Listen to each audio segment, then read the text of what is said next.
That was as late a hit as I've ever seen. Can of corn, and I'll be fine. Can of corn.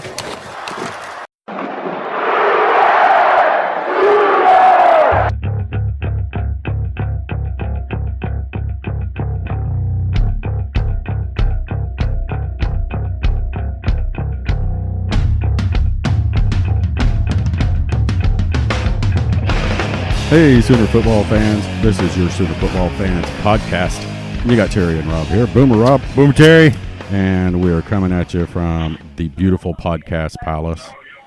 While we're sitting here, we're watching the Oklahoma Sooners baseball game on TV, and it's cold and wet outside. It's not that cold. It's just not bad. It's not bad. Misty. I should have went out to the game, but you called me over here. So. got to do a podcast. Right. But as always, give a shout out to Tara's dad, Bill Doty. Bill, we hope you're having a good day. Hope you're getting better, buddy. And everybody needs to remember also that we are not affiliated with the University of Oklahoma, but we do have some eligibility left. And also, everybody needs to go. I forgot to bring this up the last one. Everybody needs to go to tailgateconnect.com. And let's go to UCLA. And let's go to UCLA. Right. We're throwing a big bash out in Southern California with all of our contacts we have out in SoCal. That's right. But Dan Donnelly from Tailgate Connect has got everything lined up for a big tailgate. I believe the cost right now is $40 per person, and that's all inclusive. All guys. Inclusive tailgate. That's food, drink, food. Good grief. So, there's some girls involved in that. I'm asking for a friend. I'm asking for a friend. Yeah. But anyway, but also, make sure and check out Tailgate Connect. He's our partner. And whatever you're listening to us on, hit the subscribe button. We have another Sooner fan on with us, all the way from Mustang, Oklahoma. We have Jake Keel on with us. Boomer Jake. Boomer Rob. How's it Boomer Terry, sorry. Oh, that's all right. Hey, we look alike, sound alike. I'm prettier though. Yeah, Rob's prettier. only because he has longer hair on his face, so it covers up his ugly. And I'm about 3 times the size of Terry. So, how's it going, man? Tell everybody out there a little bit about yourself and what how you became a Sooner fan and favorite players, whatever you want to talk about, or let people know about yourself. Sure. Well, my name is Jake. I'm from Oklahoma, born and raised. I was born in Oklahoma City and have lived in Mustang for all but 4 years of my life. And I'm a local racetrack announcer down in Ardmore. I go there on the weekends, and I run a podcast myself called the Race Shop Podcast, where I do interviews with drivers from around the region, trying to get people's name out there so they can reach potential sponsors and all of that. But I've been an OU fan. I was born into it. Literally the example of Sooner born, Sooner bred. When I die, I'll be a Sooner dead, Yeah. And my parents have had season tickets to OU football since before I was born. They now have Sooner football tickets and women's basketball tickets because my mother was a big-time basketball player when she was in high school and unfortunately didn't follow it into college. But, football's always been in my blood. There's no bigger Sooner fan than my grandfather, the kind of person that if he saw someone wearing an OSU or a Texas shirt, he'd go up to him and ask him, well, why'd you make a decision like that, boy? And, so it's the heritage that I've been born into, it's a true blue or true crimson Sooner family here. Yeah. I'll tell you one, a good one that you can tell your grandpa about or start your own. I do it to people, especially people I know, but I'll do it every now and then in the parking lot. If somebody has Texas license plate, a Longhorn license plate or an Oklahoma State license plate on the front of their car, I'll go, man, what happened to the front of your car? And they'll look at it, they'll go, what? And I was like, you got something some nasty orange stuck on the front of it. And they're, oh my God. But I do it to strangers and friends alike. My friends don't fall for it as much. It's funny you bring something like that up. Like, my dad used to carry a screwdriver around, and if he saw a tag with the Longhorns on it, he would unscrew it and put it back upside down. Nice. He had one of those little pocket screwdrivers. So. No.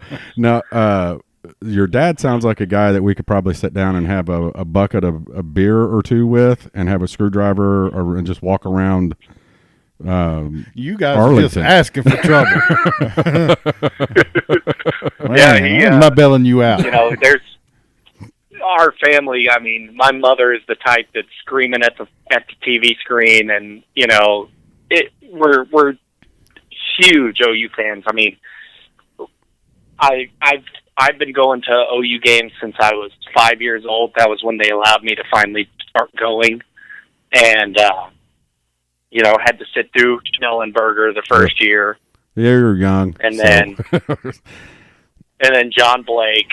You were still young. So. Yeah, but I still remember. And then 2000 came, you went, this is what it's supposed to be like. Right. Exactly. Some of the best memories was that 2000 season, of course. I was 10 years old at that point. And, I was hooked from the get-go. I mean, even when we were just an okay team during the 90s, it was Sooner football, and it was, the hair on my arms would stand up whenever we walked to the stadium. Yeah. So, it's a passion whenever, that is happening to you, but still does, right? There's, oh yeah. The second I hear it's football time in Oklahoma, me being an announcer, like, that's a pinnacle right there. That's like a dream job.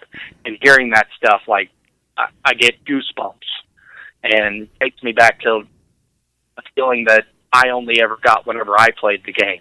So, it's a deep-rooted passion. So now that brings up a topic real quick. Are you going to, because I see you played some college ball at Wichita, Kansas, at Wichita State, or is there another school up there I don't know about? I played in the NAIA division for Friends University. It's a Bible college in Wichita. Oh, okay. Yeah. Are you planning on attending the Lincoln Riley fantasy camp? I thought about it, and then I saw how much that was going to cost, and I just got married last year, so I think my wife might divorce me prematurely if I paid that kind of money. But I'd love to, but I don't think, even at my age, I don't think these knees would hold out on that. Yeah, Rob was telling, if it wasn't $2,500, I would probably do it. If it was, the Pittsburgh Steeler one, and I'm still thinking about going up to that one of these days. It's nothing but a bunch of guys 45, 50 years old. And it's just, they do stuff, but, it's really just a big party, It's going to be a no for me, dog. I'm just saying. but if it was like $600-700, because that's kind of what I thought it was going to be. I was like, ooh, no. I'm signing me and Rob up for this. Rob wasn't going to have a choice. Well, so. I went to all those camps whenever I was in high school. The camps that were for the players, and I know how much of a joke some of those were. Yeah. I can't even imagine, going to one that's for adults essentially. Yeah. And seeing what that was. So.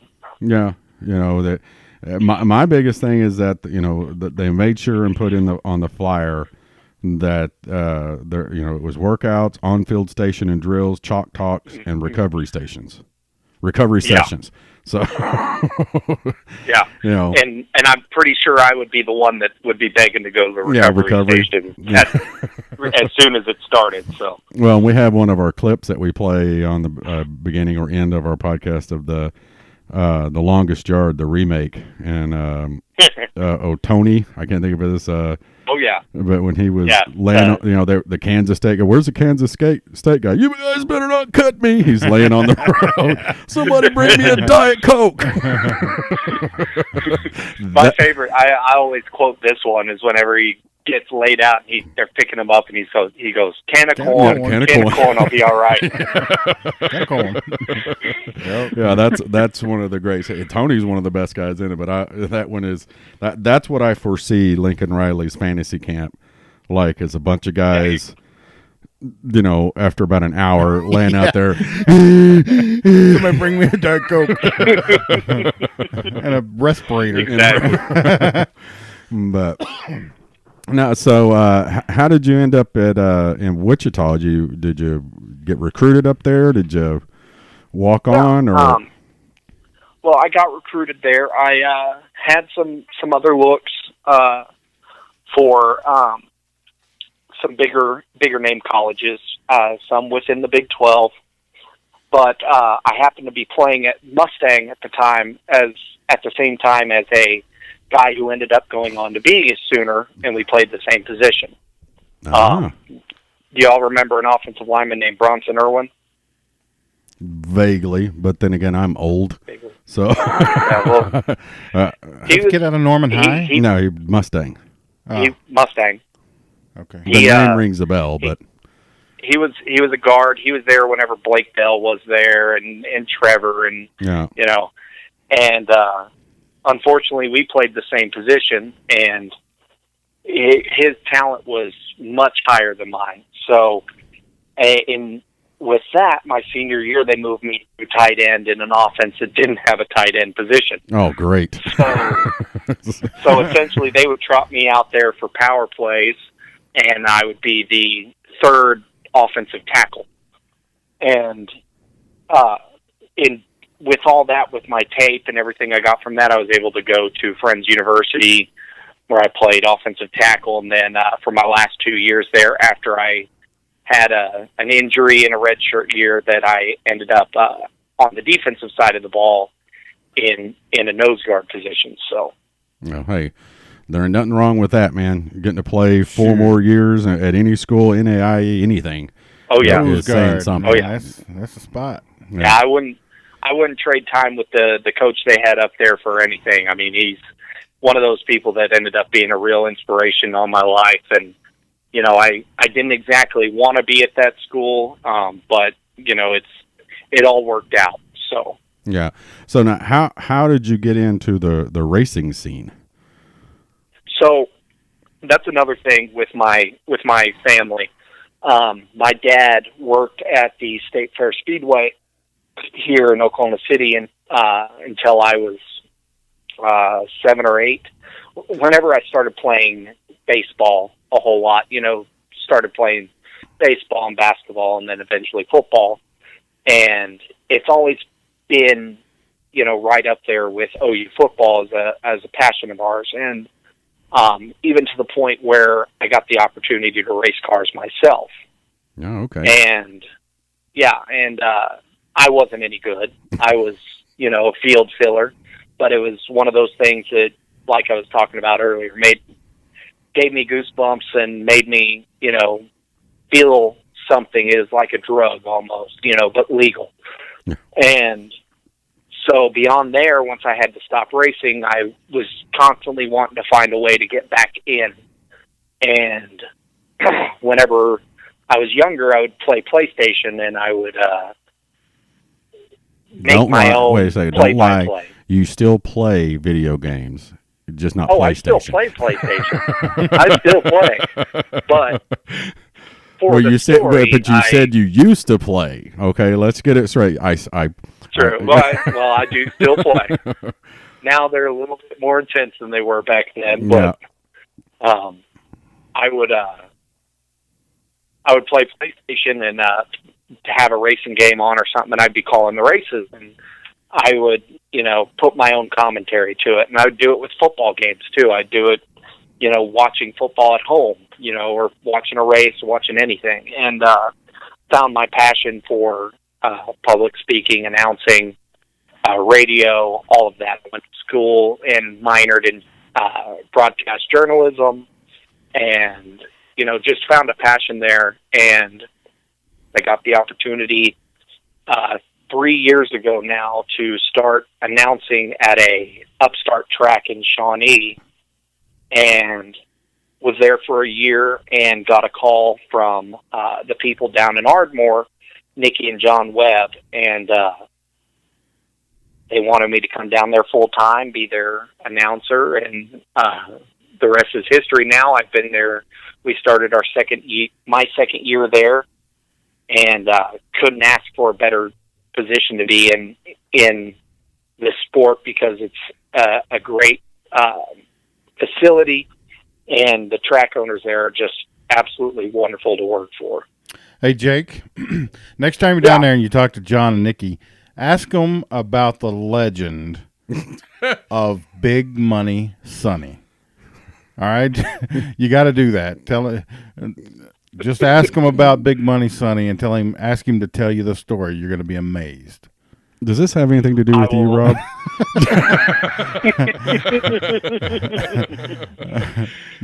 I will. I'll have to. I'm intrigued now. I'll have to. Have to give them a call after we get off the phone here. Yeah, give them a call. Tell them you want to know all about Big Money Sonny, and they'll tell you, and you'll be amazed. I'm just going to leave that right there. Thank goodness.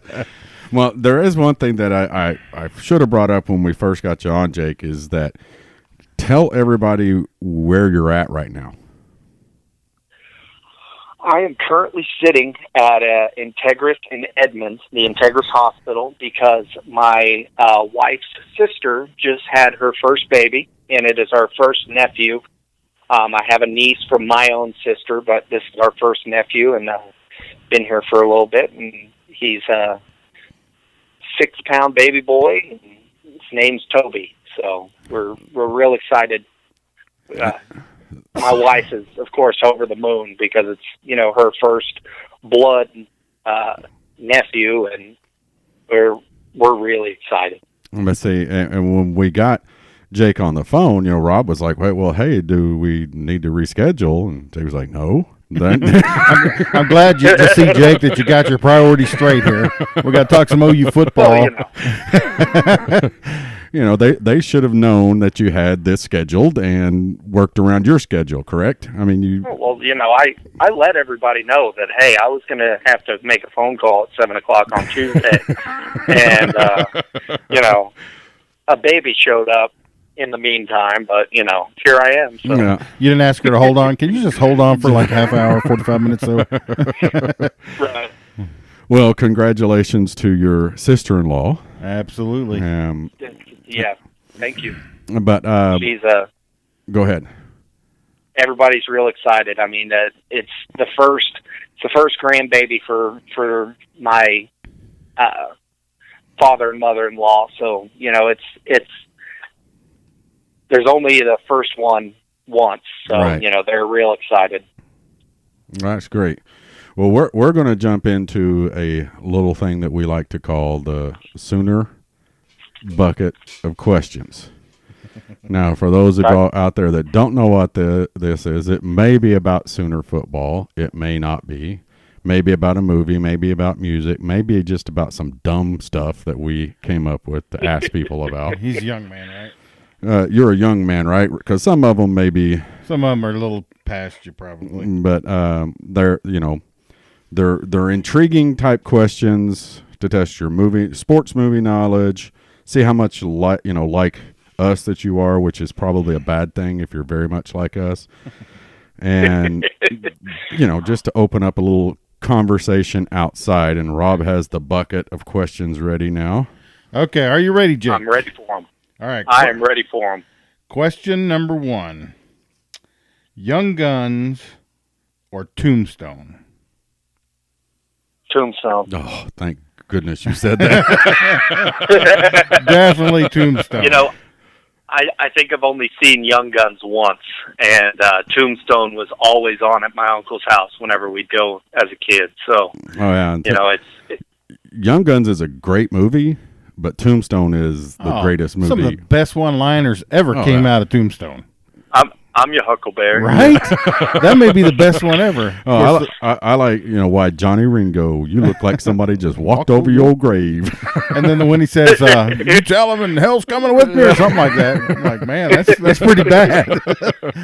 But I love that movie. That's one of my favorite movies. I'll watch that anytime it's on. If I'm flipping through the channels. And you come across that and it's on and you're watching it? I'm sitting there watching it. But, all right. Good answer. All right. Question number 2, and there's some bonus points here. Are you ready? Who played the kicker? Now, this is older than you, so you're going to have to really know this one. Who played the kicker in Necessary Roughness? Oh, my gosh. That's another one that I've only seen a couple times. Just a hint, I said she's. So that should help you. It is female. I know. Okay, all right. And I can see her right now, but I can't think her name. It is Kathy Ireland. Kathy Ireland. Kathy Ireland, yeah, she was. Yeah, she was. She was. Probably still is. I don't know. I haven't seen her since that show, but yeah, in that show, I was like, whoa. Yeah. Hey, wish we had a kicker like that. I mean, Don't we all? Yeah, I'm pretty sure. Yeah. All right. Question number 3, Jake. What is the one food that you would never give up? The one food? Yeah. Fried chicken. Fried chicken. Fried chicken. Rob? Man. Specifically, Ishin's fried chicken. Well, yeah. You had to bring it down. But, yeah, Ishin's is the one food. Yeah. I'd have to think about that one, Terry. You go. What was that? Rob said he'd have to think about it, so I have to go. I'm thinking probably hamburger. I've always been a big hamburger person. I'm going to have to go with pie. Pie. And I'm not gonna put any barriers on that. Just from one end of pie to the other end. When you said food, I didn't know desserts were on the table, right? See, that's all I think about. So that's generally where Rob starts. Right. I'm gonna start a new fashion trend. You start with pie. You eat the dinner, and then you end with pie. Right. So any particular, just any pie? Well, I know you're a pecan pie. Yeah, I'm a big pecan pie guy, but there's lots of them out there. Man, I ate at Furr's yesterday. I had to get 2 different pieces of pie, but I had a salad for dinner, not a lot. So I was okay with it. There's not a lot that you can go wrong with. For sure. I mean, I stay away from the pumpkin because I don't do that. Yeah, that pumpkin. I'm not a pumpkin fan. Man, I can't eat pumpkin anything. I don't even want to carve one at Halloween. That's how much I don't like pumpkin. So, is it? You said, Jake, Ishin's in particular, but you're just a fried chicken fan. Oh yeah, fried chicken across the board. But Ishin's is the best. Is the best one out there. So the crazy thing about Ishin's is when you get that giant plate of chicken, that the last piece is almost as hot as the first piece. Oh yeah. I mean, I don't know. Oh yeah, we. I have literally burnt my fingers getting that last piece of chicken. When you open it up, it's still piping hot, and I guess because it all sits there on top of it. Oh yeah. I wouldn't know. You've never been to Ishin's? Never have been to Ishin's. Nope. What? What is wrong with you? I don't even know where one's at. Well, there is only one for one. Okay. That's like a cardinal sin of being in Oklahoma, man. I guess I might have to give that a go then. Yeah, it's the oldest bar in Oklahoma. Well, it still is, but the original is not standing anymore. The original, I guess it's been about 15, 20 years ago since the original burnt down. Yeah. But, yeah, you go and that place is packed, and you get your choice of fried chicken. And listen, I'm already hungry, and here we are talking about you. And Frito chili pie. He goes down to Ardmore. Do you ever eat at Smoking Joe's there in Davis? I have. Okay. It's fantastic. I still hate Terry because he went there the other day and didn't get me anything. Yeah, I had to send him a. The thing about Smoking Joe's is they give you so much doggone food. Oh yeah, I hate them for that. Listen, you're going to take some of these ribs back right now, okay? I wonder if they've ever heard that before. Probably not. Probably not. But me and my wife, we go, and we just get now when we go, we just get the 3-meat platter. Mm-hmm. And share it. I mean, no. See, there's leftovers. See, plus Joey don't share food. I'm taking that home and I'm gonna eat that tomorrow. So let's get into a little bit of Sooner talk. Yeah. Did you guys see that the NFL all teams were in Stillwater today for Oklahoma Stanks or Okie Stanks? Do they have some guys that are going to make it? They're going to. Well, I just figure, they had to do something on their day off. They had to be somewhere close to Norman the day before. Okay. So, I mean, seriously, do they have guys that are going to make it? There's no flights coming in tomorrow, so they had to get here today. So right. They had to go kill some time. Yeah, they had to have something to do. So well, I guess they got that back. Justice Hill's pretty good. Yeah, I heard he ran like a 4.4 flat. Yeah, 4.4 flat. Is that what it ended up being? Yeah. But anyway, I mean, they don't have a whole lot of guys. We really just talked about Oklahoma. You brought up an Oklahoma State football player. Did I do it? Yeah, you did. I think Terry did it. I brought up the fact that the NFL scouts stopped by there on their day off to come to Norman. Oh, it's gone. It is gone. Oh. 3-run home run. Yeah, Way Oklahoma. That's the thing when we have the TV on. Rob does play-by-play sometimes. I don't do it well, but sometimes it just happens. But the Sooners have got participating in the pro day tomorrow. Rodney Anderson, Amani Bledsoe, Curtis Bolton, Marquise Brown, Bobby Evans, Cody Ford, Carson Meyer, Kyler Murray, Ben Powers, Drew Samia, Austin Seibert, Marcellus Sutton, Miles Teese, and Joel Blumenthal. And Joel Blumenthal is actually from Southwestern Oklahoma State University out in Weatherford. Hey. And Weatherford. And Oklahoma, I guess he's been invited by some pros, and Oklahoma allowed him to come to their pro day. That's awesome.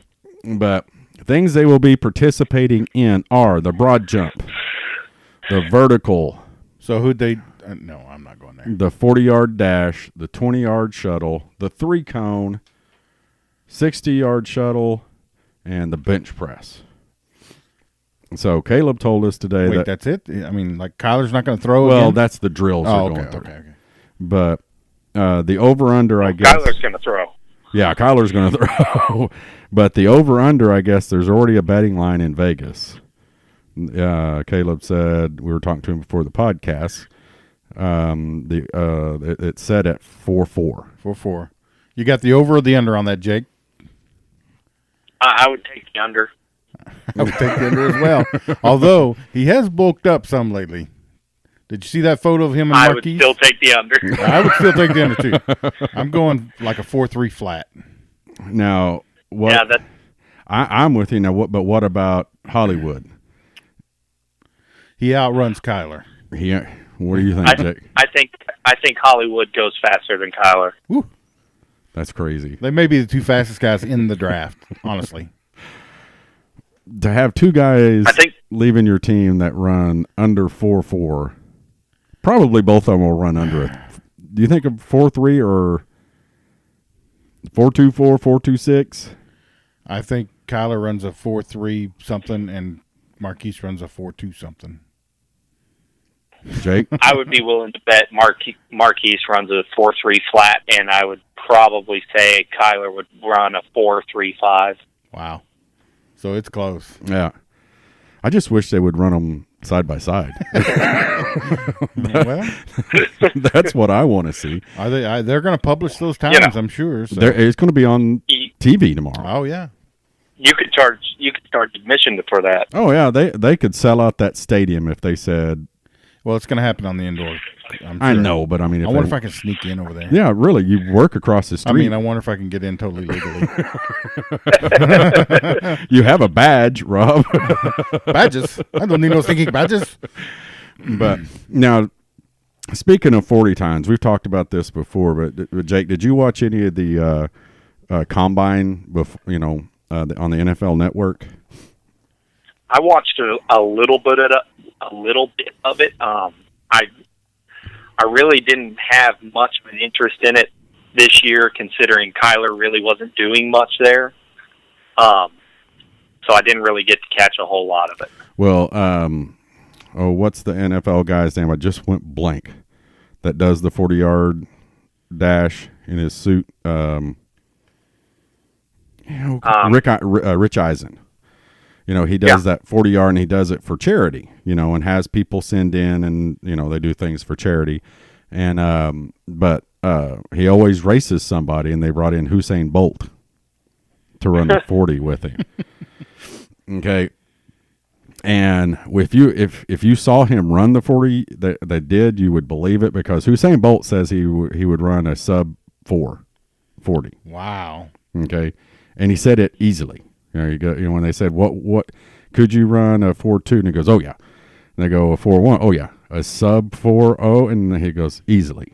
Okay. Easily? Easy. He ran like a 4.3 on a short track. Okay. I don't know. And when I say short track, I mean where it ended, there was like 10 feet. Okay. For him to stop. I don't doubt if this guy, and he kind of played around, he ran it, but he didn't run it. Yeah. It didn't even look like he put any effort into it, and then he still ran into to the end of it. You give that guy an open field like that and tell him run a 40, I wouldn't doubt that he does that. Yeah. Maybe. I believe it. Because he hit that wall, fast. When he went through the 4, it was right on him. He had to, it was a big bunch of pads and stuff. But I'm pretty sure that's what he said, because he's kind of hard to understand. He's got that, but they were talking about it. He was glad to be there, but they were talking about how fast and they just started talking to him about his 40 time, what he thought it would be, and he wouldn't say, but when they started saying it, he goes, oh yeah, and then when they said under 4, and he goes, easily. I was like, dang, man. That's picking them up and putting them down, but fairly quickly. What about Austin Seibert? What's his 40 time? Anybody want to? I don't think anybody cares. Yeah. I don't think I've ever seen a kicker run a 40. Somebody sent me a deal or a DM or something that said, "Hey, the kicker," and I was out of town. They said the kickers are running, and I was like, "Crap." I wanted to see this. Well, and I went to look up his 40 time. Actually, I looked at it today, and it doesn't have anything on it. So I don't guess they do run a 40 time. So who out of this bunch is going to earn themselves a spot like, and I just went blank again. See, this is what happens, Jake, when you get old. Kid from Norman North, linebacker. Norman North linebacker. Plays for the Bengals now. He's a tight end. No. Golly. You know who? Oh, I know who you're talking about. Jordan Evans. Evans, yeah. Yeah. There it is. See? Jordan Evans. God. Okay. Jordan Evans at the Oklahoma Pro Day 2 years ago earned his spot into the draft. Yeah. In this bunch, who's the surprising one that earns a spot in the draft? We know. Oh, let's go through who we know is going to make it in the draft, which is KYLER, MARQUISE, all the linemen. Who, like Carson Meyer, Marcella Sutton, Miles Tease, Rodney Anderson. Does Rodney Anderson, is he going to get drafted? Let's start with Rodney. Is he going to get drafted? Jake? Who was it? Sorry, we just had some family walk in. No. Well, Rob, what do you think? I think somebody's gonna. I mean, he was a legitimate force every time he touched the ball. I think somebody's going to take a chance on him. But again, I want to reiterate, it is a chance. I mean, he's been injury prone. There's no doubt about it. We love him, and I think he's amazing back. He's been injured every single year. But he's been injured every single year. And, I mean, that's, if you have 2 data points, that's a trend, right? So he's got 3. Anyway, somebody's going to pick him up just because he was he would have been the best back in the country this year, I think.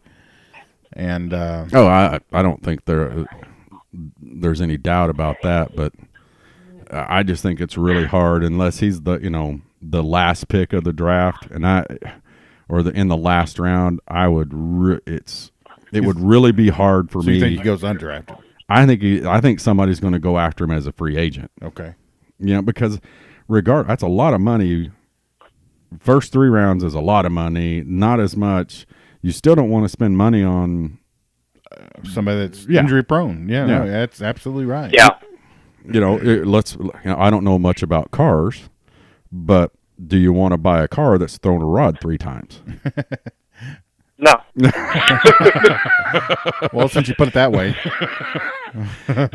No, Rodney, I think, is the person that's got the most to gain, though, on the pro day because, people have seen what he's all about on the football field, but the question is he healthy again? And will he still have that same speed that he had at the start of last year? And that's just the question right now. We don't know. But the paper definitely says he's going to run. He's doing all the drills. He's doing everything. So, yeah, you're right. If he goes out and runs a 4.4 and, bench presses 2 1/4, like 18 times, which I think is pretty respectable for a back, he'll go. Somebody will pick him up. I don't know. It'll be late, but if he goes, it's going to be late. I mean, and I feel sorry. I mean, I don't want to feel sorry for him because he's an elite athlete. He's played at the University of Oklahoma. You know what I mean? But you got to feel for the kid that. Oh yeah. I mean, every year. I mean, and not just with the exception of 2017. I mean, he was out for a while, but came back. I mean, they were weird, devastating injuries. A broken neck, a broken leg, and we still don't know what he did to his knee. I don't think they ever. Yeah, I don't know. And whatever, but if he's already back, it must not have been that bad. Yeah, that's of course, true. It's been a while, but was it Army? His injuries always came when he was starting to gain steam, and that's. I don't know if we ever actually saw him at full 100%. So. Yeah. You know what? He would have shared votes for Heisman with KYLER had he been healthy all year. He would have split the vote. Yeah. Oh yeah. Yeah, I mean, he may have won the thing. He may have won it outright. I mean, right. What was it? We were in the 3rd game. It was the Army. I can't remember which one it was, but he was averaging like 12 yards a carry, something ridiculous like. Granted, we hadn't played any defense yet. Of course, we didn't really play one all year, but and we didn't play any ourselves either. So there's that. But let's talk about KYLER. I'm sold on the fact, I don't care what anybody else says, KYLER Murray's the number 1 pick in this draft. I think old boy and the Cardinals are there's not a snowball's chance, and where for them to not take him. Well, he's got to offload Chosen Rosen first. Well, so granted, I think he will, and if he does, then he's taking KYLER number 1. Sure. I agree with that. I think if they do get rid of Rosen, they are going to take KYLER. But I'm not so sold on Arizona.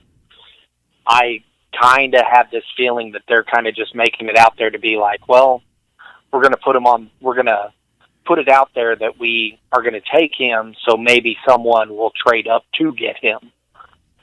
And, it would be a big move that Kingsbury could really start his career there at the Cardinals with, but I'm also on that train where, I really think he likes KYLER because it's kind of his kind of quarterback too. So right, I'm still 50-50 on it. I believe that KYLER is number 1 draft pick, but I don't know if the Cardinals are the ones that are going to be taking him. Yeah, I just don't see. Well, I mean, and we were talking about it before the podcast, me and Rob, and actually Caleb, and Caleb thinks that the Raiders are going to make a move. I do too. Offer them some stuff, but Kingsbury, I just think he's got so much riding on this opportunity. I mean, come on, he was fired as a head coach, got an offensive coordinator's job at USC, and it was kind of a weird situation there anyway. And then a month later, he's the coach of the Arizona Cardinals. I think if he's the coach and he's got any say with the GM and stuff, he is sitting there going, give me this guy and I will build the most prolific offense in college football. I mean, in pro football. Yeah. That's his thought. Whether he does it or not, that's a whole nother thing. But I think that's who he wants. I mean, Kyler put up I stats. could see. Go ahead.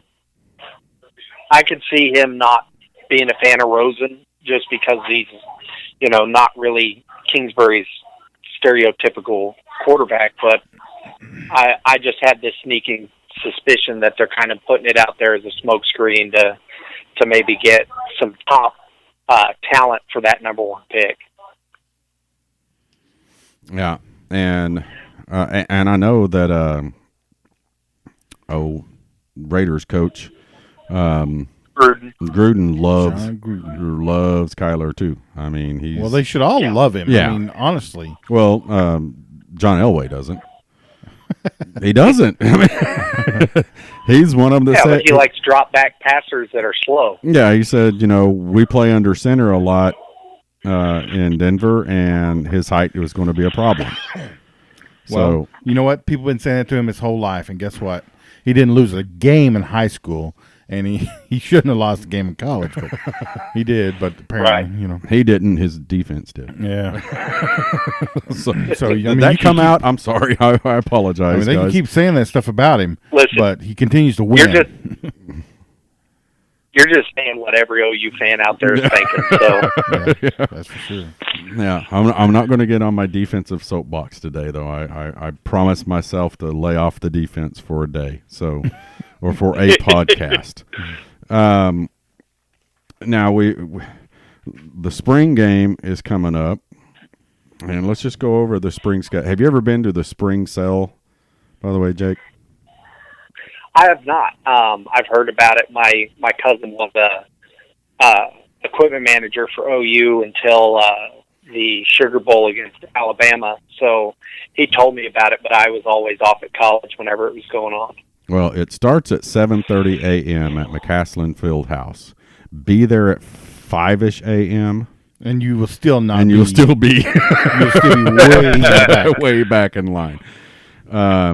I think it goes until noon this year, but they've got some of the coolest stuff in there. And even if you're, I've been there, and I stood in line, I think like 2 hours, and I still got some pretty cool stuff. And I think they changed it last year. There's a time limit, and I think there's an item limit. That would be awesome. I mean, I don't go. But the way I hear it is people that are just reselling. Yeah. Because you can go in there and buy a $120 pair of cleats for $1. Yeah. Yeah. And they're just throwing them up on eBay and selling them for whatever they can get out of them. They have jerseys. They don't have anything game worn, but they have jerseys. Well, they have had some stuff that's game worn, but they got OU helmets, and they sell them cheap. And you would see, the guys that are there at 5 a.m. and they're the 5 p.m. the day before. That's yeah. There are people. They go in, and you'll see them walk out. A guy, his wife, and 8 of his buddies come walking out with these garbage bags full of helmets. In the boxes with OU on it, and garbage. I mean, I'm talking the big lawn, heavy duty, hefty bags full of stuff, and it's not fair to everybody else to get there. And if I remember right, last year, and I don't want people to, I could be wrong, but I think last year somebody told me that they put a limit on the number of items that you could buy, or each person could buy, or there was a time limit. That's only fair for everybody. Yeah. Well, I said I was in there for 2 hours. I bought my wife because it's just not OU game gear. they get shoes for their athletes. Right. I got my wife like 2 pairs of Nikes for $10. Yep. Nike tennis shoes, brand new in the box. Yep.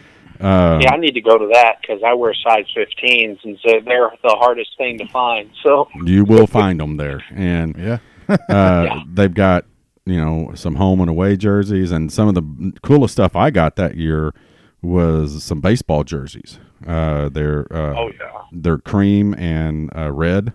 It's red. Well, crimson. Sorry, Oh, Rob. okay. All right. Well, I just wanted to clarify because I don't think we wear red. What are you, a commie wearing red or something? No, But it's almost like wearing orange. but they and they're Really. and they're Nike, and like I said, they were like, I want to say they were $5 too, $5 or $10, and and it just, there were still a bunch of them left. I just couldn't believe there was still that many left, but I mean, there was still a lot of good stuff. And like I said, I stood in line for about 2 hours, and I got there at like 6. And luckily, it wasn't last year because I would not have stood out in that stuff last year to get in there because it was cold last year. It was cold.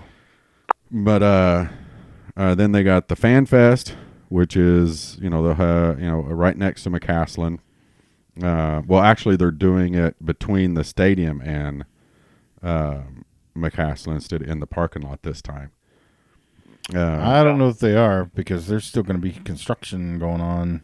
Well, this came from the OU website, and it says area between stadium and field house. Okay. There's still construction going on in the north, though. Have they talked Heavy. to you about it, Rob? Heavy construction.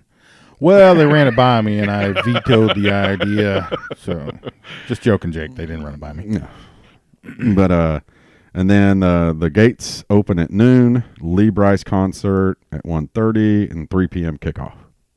So, are you, Jake? Are you going to the spring game, or do you regularly go? Unfortunately, I'm not going to be able to. I've got a race that I have to work that day.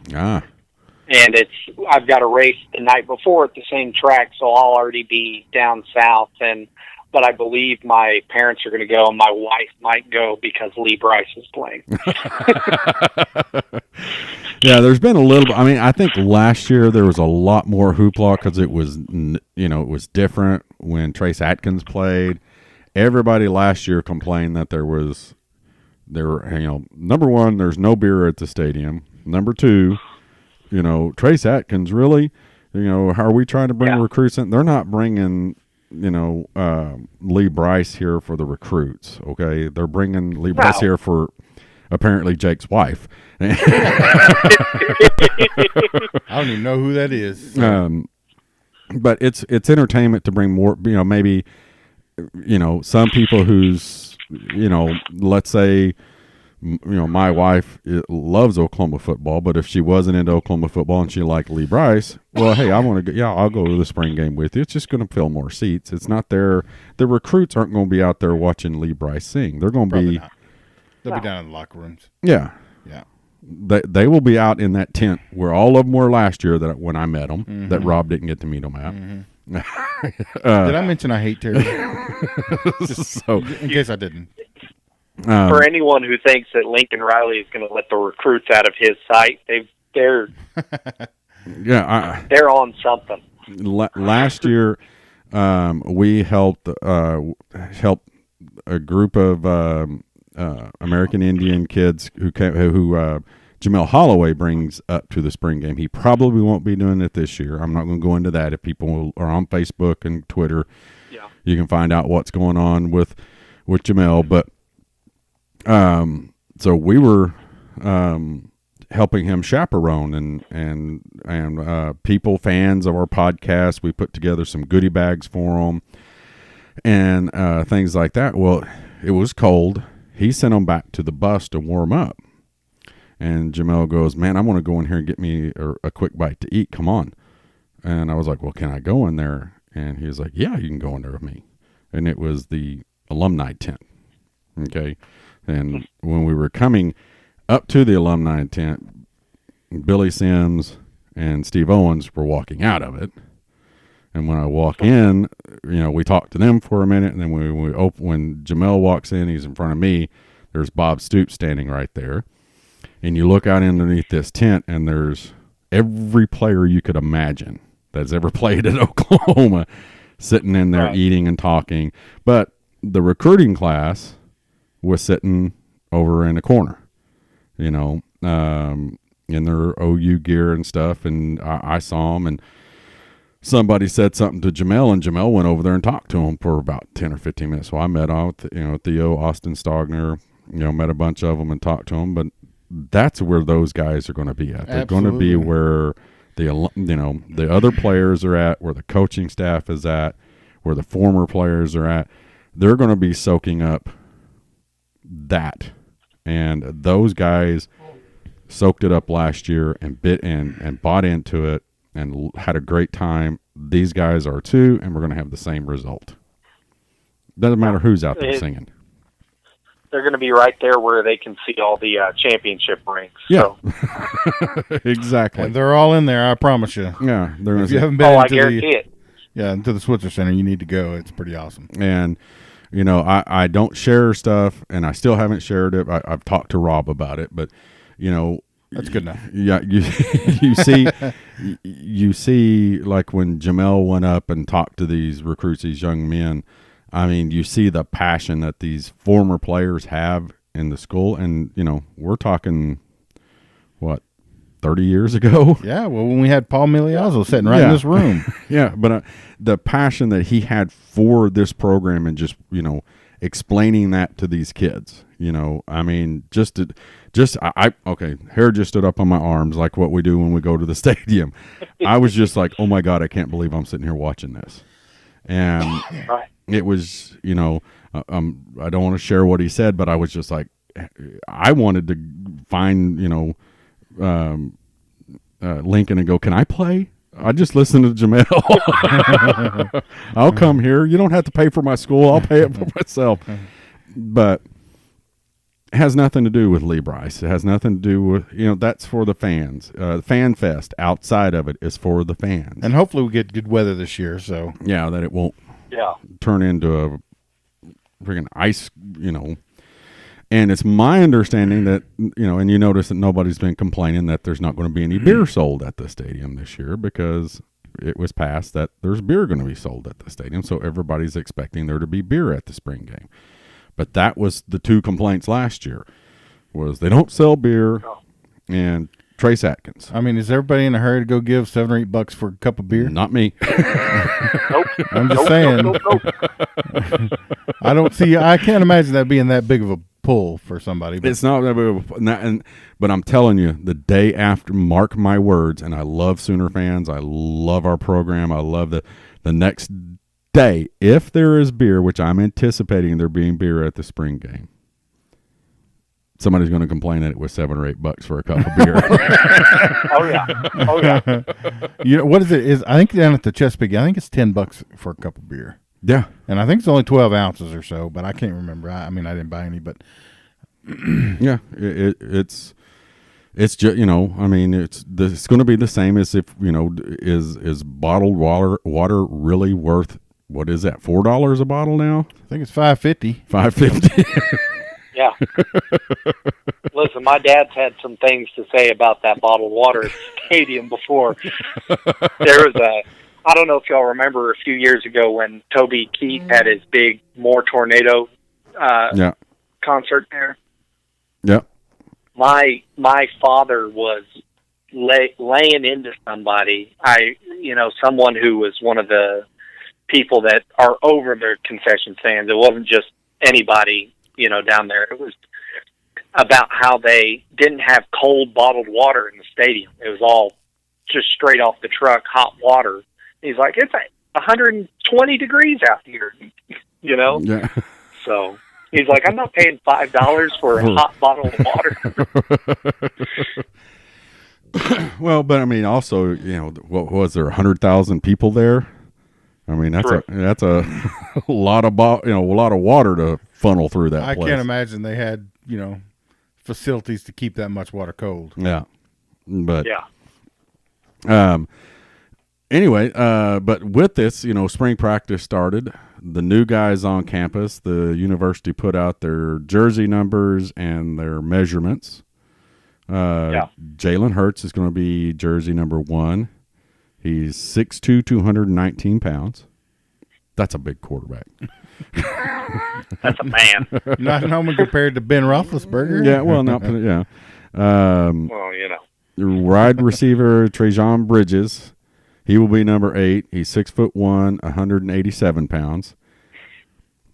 Wide receiver Theo Weiss, number 10, 6'3", 201 pounds. And can fly. Yes, he can. Jaden Hazelwood. Or is Jason? Is he the fastest one? I don't know if he's. I know he can jump higher than all of them. Okay. He's number 11, 6'2", 206. Defensive back Jamal Morris, 6'2", 198. Jamal Morris is already up 13 pounds. Austin Stogner is 6'6", 237 pounds. Wow. Linebacker Jonathan Perkins. I'd be interested in how fast Jonathan Stogner is. Austin Stogner? That's what I said. Yeah. 6. Well, he was the number 1 tight end in the country. So yeah. 6'0", 214. Offensive lineman Finley Felix, 6'5", 311. Little guy, huh? Yeah, little guy. Defensive lineman LaRon Stokes, 6'4", 256 pounds. Now, my question is, we all saw what happened to CD and MARQUISE last year. Actually CD more than MARQUISE, but CD from the time he got here until how much weight he put on between spring and fall. Mm-hmm. Both him and they both bulked up. I think CD put on like 30 pounds of muscle, just pure muscle. Yeah, he's got like 0% body. So, how much? Looks like he's. Yeah, he looks like he's chiseled out of stone. Trajan Bridges, Theo Weiss, and Jaden Hazelwood. They're all basically. Trajan is 187. The other two are about 200. What's your money on them being at 215, 220 by fall camp or by fall camp? I think that's a bet you'd be willing to make.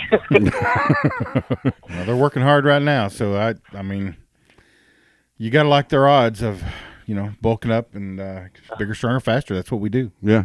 So for sure, they feed them the right things. Their strength and conditioning.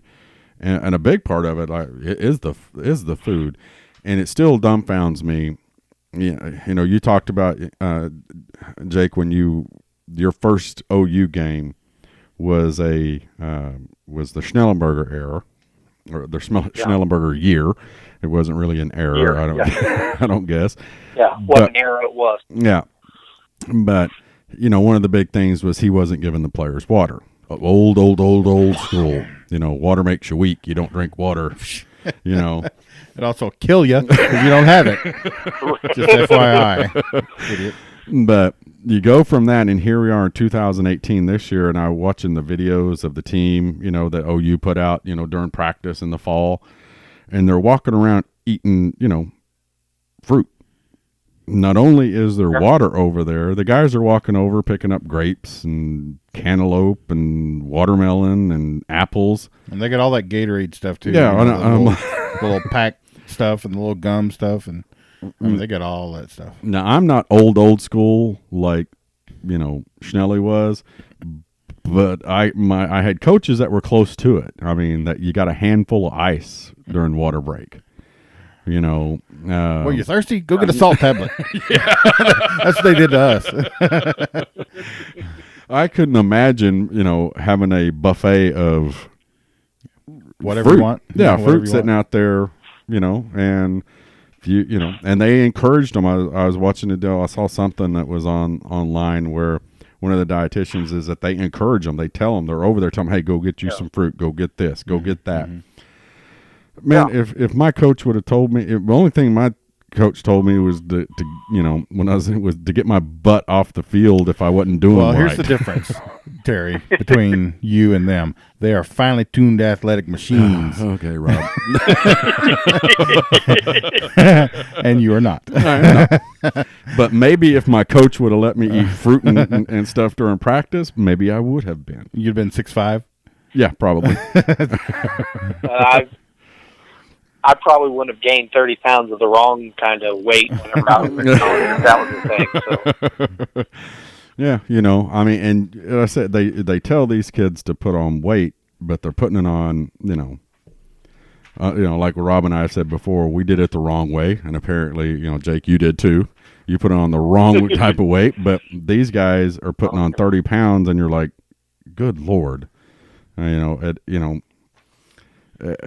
it's just amazing what they're doing with these kids. Oh yeah. I'm just saying, at the cafeteria, there was an all-you-can-eat pizza place. And, as an offensive lineman, that's a lot more appealing than a salad. So Yeah. Yeah. I'm not exactly sure, but I'm pretty sure that's not the way to gain muscle weight. I'm just, It's the way to gain Italian weight, though.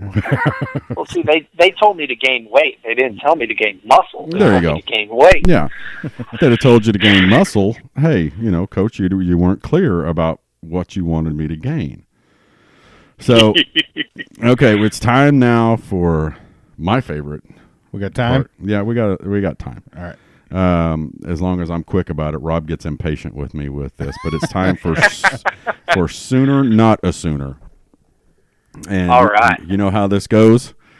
Yes, I do. For those of you who are don't know, is that we're going to give Both Jake of you. A name, and that name is either a former Sooner who was drafted in the NFL draft, and there's a bunch of them, or they're not a Sooner, and it's just simple. You answer Sooner, not a Sooner. And we are going to get going right now. Steve Zabel, Sooner, not a Sooner. Sooner. You are correct. I think it's pronounced Zabel. No, I'm just messing with you. Yeah, I was fixing to say no, it's not Rob, because he's the guy who did the NFL film stuff there for a while, didn't he? I don't know. He had something to do with the NFL film stuff. Okay. But he was a first-round pick in 1970. He was the 6th pick. He was a tight end, and he went to the Philadelphia Eagles. Let's see here. Cedric Jones. Sooner, not a Sooner. Do what? Not a Sooner. You are incorrect. Played defensive end, didn't he? Good job, Rob. Yes. Defensive end. He was first round pick in 1996. Defensive end to the New York Giants. See, I started going to games at that point. I don't remember a lot of players from that point. Okay. See, this is also educational. We're trying to educate people. There you go.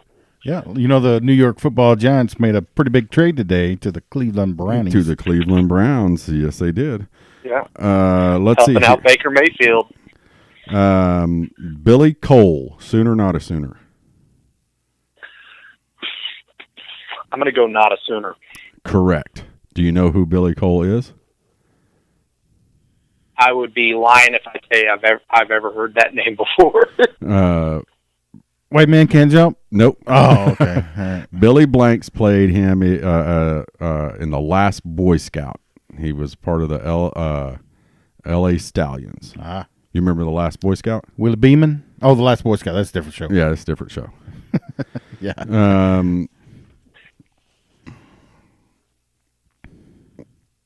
Bob Harrison, Sooner, not a Sooner. Bob Harrison? Correct. Sooner. You are correct. 1959 second round pick to the San Francisco 49ers.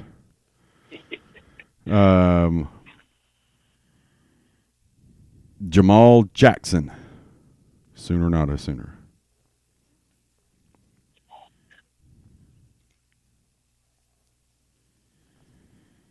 See, this one's tough because I feel like I've heard that name in a movie, and I can't picture what movie it is.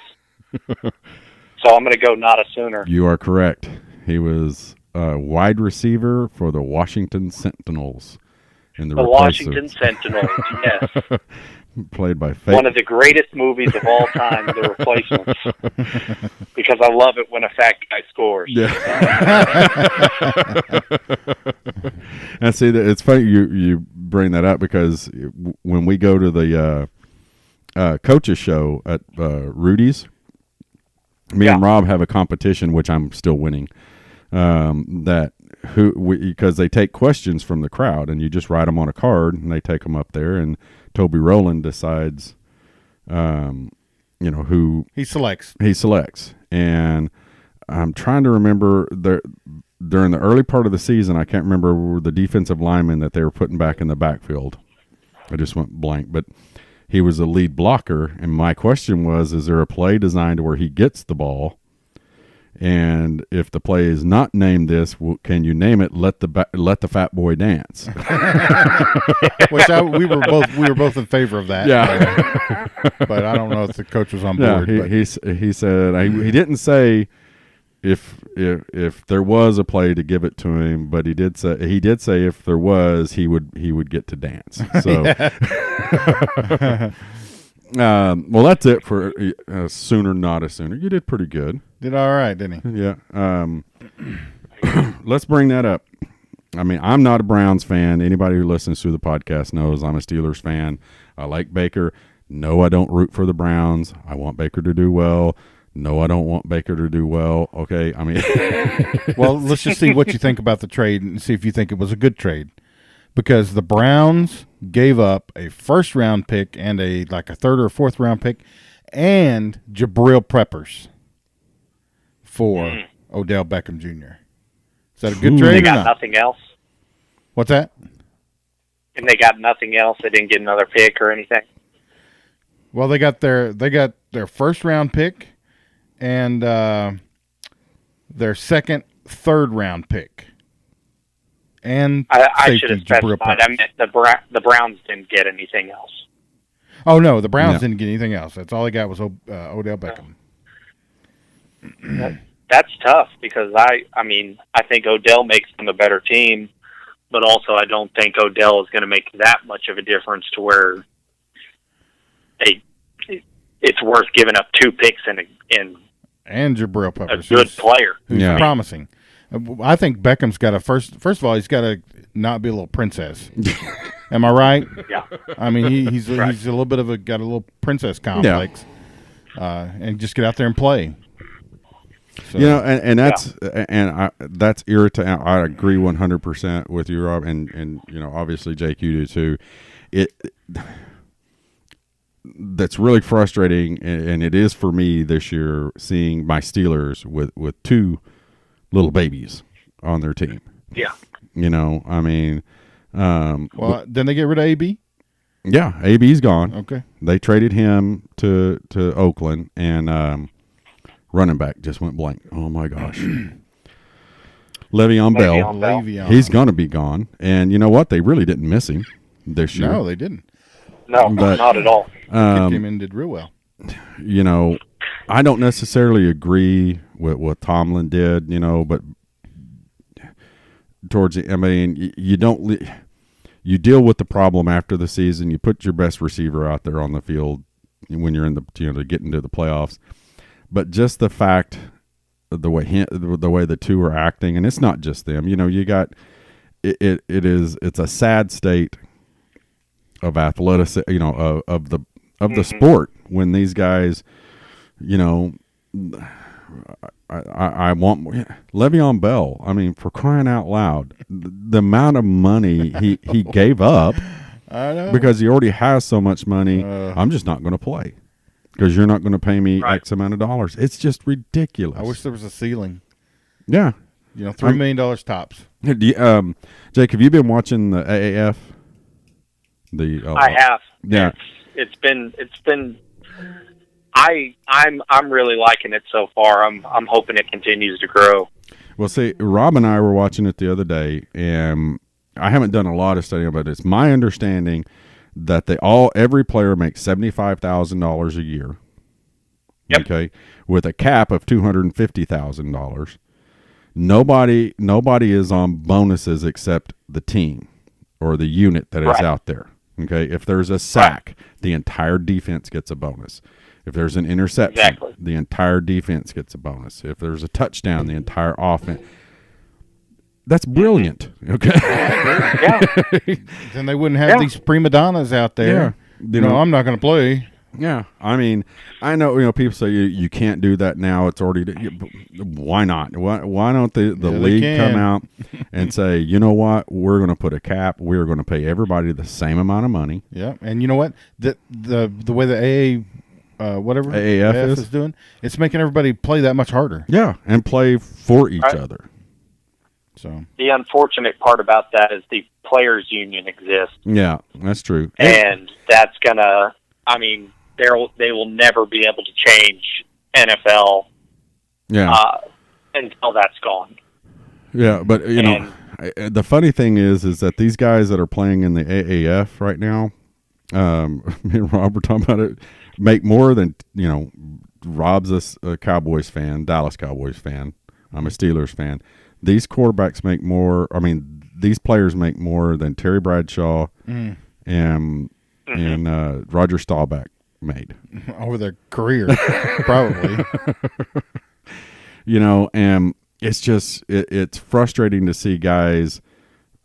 It's frustrating to watch it. To watch the tantrums that Odell Beckham has thrown And who's that kid from Oklahoma State that played at Dallas? The one that was way overrated. Bryant. Talk about a tantrum. Go sit down. Des Bryant, your favorite receiver. That's one. But it's just, I don't know. I mean, it's frustrating to watch. The sport when players do that, and those. I don't pay a lot of attention to pro football with the exception of my team, which is the Steelers, and I know it goes on other places. But people that know I'm a Steelers fan or my friends, they kind of rib me. Hey, I got faith in the program, in the ownership and the program. You know what? Fine, I leave. Le'Veon Bell, go. If you're not happy, go. They'll find somebody else. And, my biggest concern with my Steelers is they need to find a quarterback because Ben's getting old. He's geriatric. Yeah. But, so as far as pro football, or where's your fandom at, Jake? Well, my fandom lies with the Los Angeles Rams. Okay. I've been a fan of the Rams since the late 90s. When they were the St. Louis Rams, right? Yeah, when they were beating when they were everybody the up. St. Louis Rams. Yeah. That's Warner. Yeah, when right? they were. The Warner years. I was a big Marshall Falk fan. I was him and Isaac Bruce. Isaac Bruce was probably one of my favorite players in the NFL. So now, but like a lot of Oklahoma fans, did you migrate over to being a Browns fan too, like Rob? I like Baker Mayfield. I want to see the Browns not be the Browns anymore.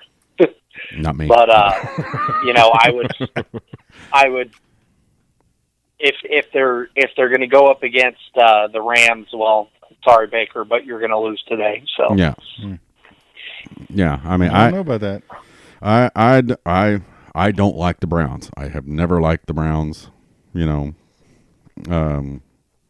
It's just how it is. I tell everybody I want Baker to do well, but I could really, really care less. I mean, Why you got to be a hater? it's not a hater. It's a fan. Okay. I heard it all whenever Sam Bradford went to the Rams about how I was a fake Rams fan because I was only liking them for OU players. So Yeah. I can understand what some of the Browns fans that happen to already be OU fans are dealing with right now. So Yeah. Well, there is an awful lot of Browns fans that were not Browns fans 2 years ago. Most of them right here in Norman. Well, it's kind of like the night of the draft, you saw the local sports pages on Twitter change their name to a lifelong Browns fan, or sprouting off Browns information, and I'm like, yeah. Before today, hilarious. You knew nothing about the Browns, but well, right. Jake, do you got anything else that you want to bring up? It's about time to wrap it up. Well, I want to thank y'all for having me on here. This has been fun. I will take any moment to talk Sooner football. That's for sure. So, hey, well, go ahead. I don't get the opportunity to do it to where other people can hear me very often. So, well, like Rob said, 2 people will listen to you tomorrow. That's about all we got for you. So. They keep listening to it over and over, which is a good thing. We've got a lot of podcast fans out there, and we appreciate them and the kind words they send us. But Rob, are you looking at Twitter again to see if there's anything else jumped out? I've turned it over to the Facebooks. To the Facebook. What's the score in the baseball game, Rob? It's 8-1 Sooners, and yeah. Well, Jake, we will let you go spend time with the new nephew and the family, and we appreciate you taking the time out. And again, Sooner fans, hit that subscribe button. Check out our videos on YouTube. We'll have a new one coming out from Louis on Campus Corner on Friday, so you can see our pretty faces. But that's it for today. Boomer Rob. Boomer Terry. Boomer Jake. Boomer Terry. Football tree out.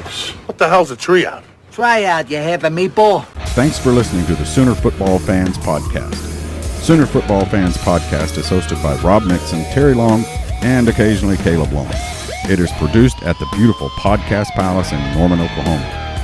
Follow us on Twitter at SoonerFBFans, and like our Facebook page at Facebook.com/Sooner Football Fans, and visit our website at www.SoonerFootballFans.com to read our blogs and keep up with our tailgating activities. Boomer Sooner, everyone.